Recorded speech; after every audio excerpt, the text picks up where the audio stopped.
Young and the Restless Spoilers. Hey everyone, welcome back to the channel. It is a rainy, gloomy Thursday here, and honestly, I have been staring at my screen for 3 hours trying to process what is happening on our show. Grab a coffee, or maybe something stronger, because we need to talk. So, let's just get right into it.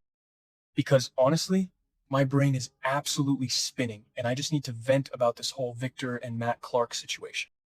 I mean, we have seen Victor Newman do some incredibly dark, twisted things over the decades. We all know the man has a literal god complex and loves to play puppet master with the lives of everyone in Genoa City.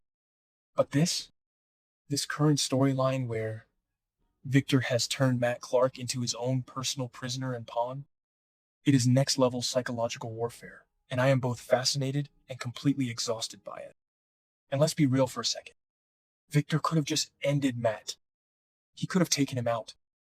Matt has caused so much trauma for the Newman family, especially Nick and Sharon, that no one would have even blinked if Victor just made him disappear.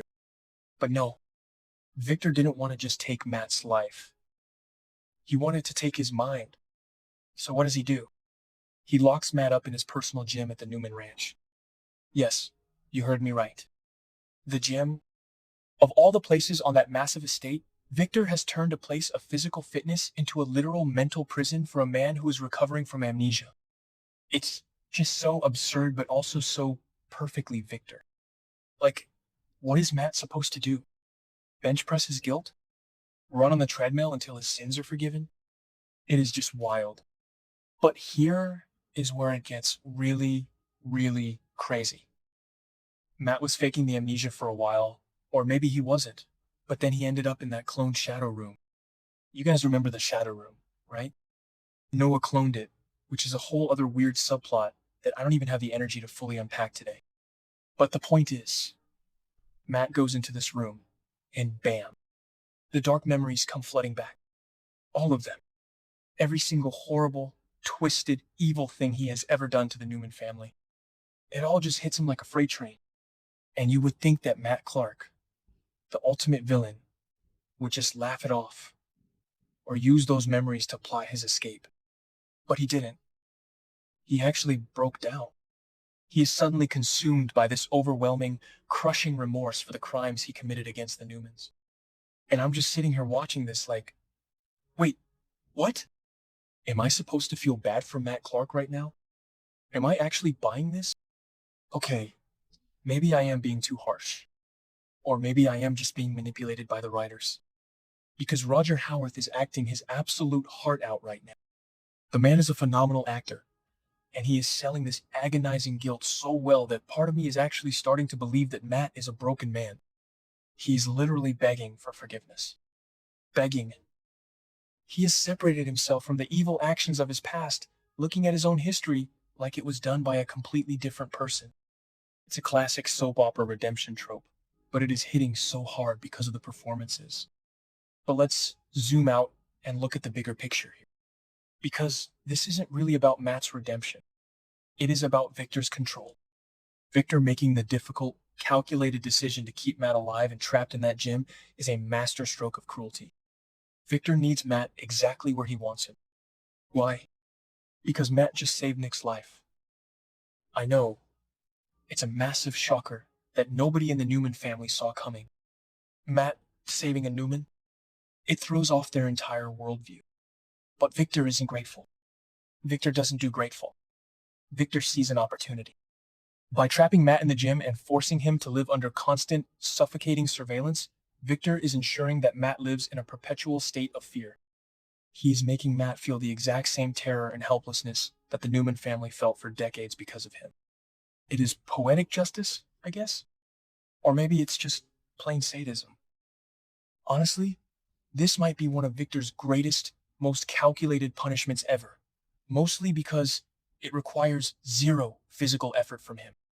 He just sits in his leather chair, twitches his mustache, and watches Matt slowly lose his mind on the security cameras.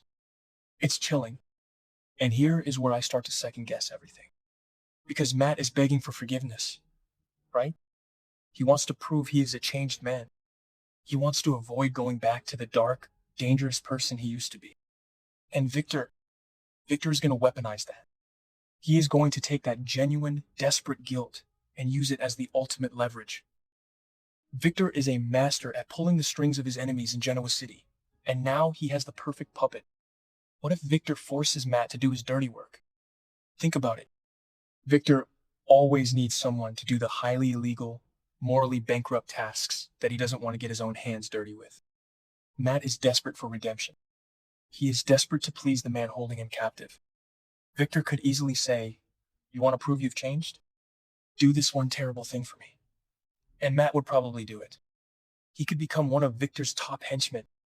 Or, even better, or worse, depending on how you look at it. Victor could use Matt against Phyllis. We all know Phyllis is already spiraling. She is a complete mess right now, fighting battles on every front. Victor hates Phyllis. He has been plotting her downfall for months. What if Victor unleashes a reformed Matt Clark on Phyllis? It would be the ultimate psychological mind game. Phyllis wouldn't know what to do with a Matt Clark who is acting as Victor's obedient lapdog. It would completely destabilize her. And Victor would just sit back and watch the chaos unfold. Who actually believes this is going to end well? Nobody. Literally nobody. But we have to talk about the behind-the-scenes reality of all this. Because the fans on social media have been absolutely tearing this storyline apart, asking how on earth the show could ever redeem a character like Matt. And then Joshua Griffith, the head writer, just drops this massive bomb in an interview.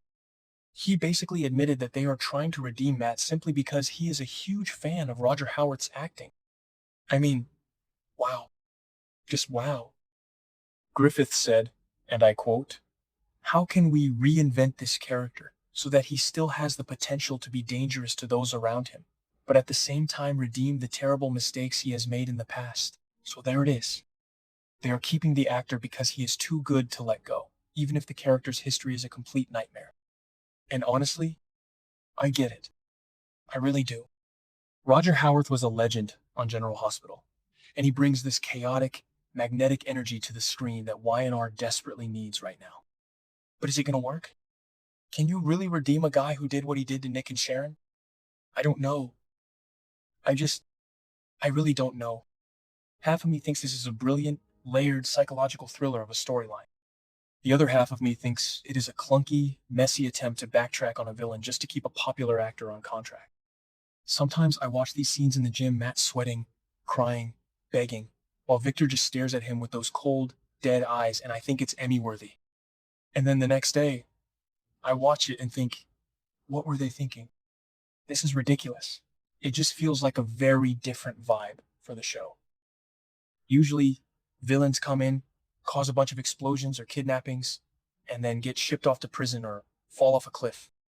But this slow, agonizing mental breakdown in a home gym, it's dark. It's claustrophobic.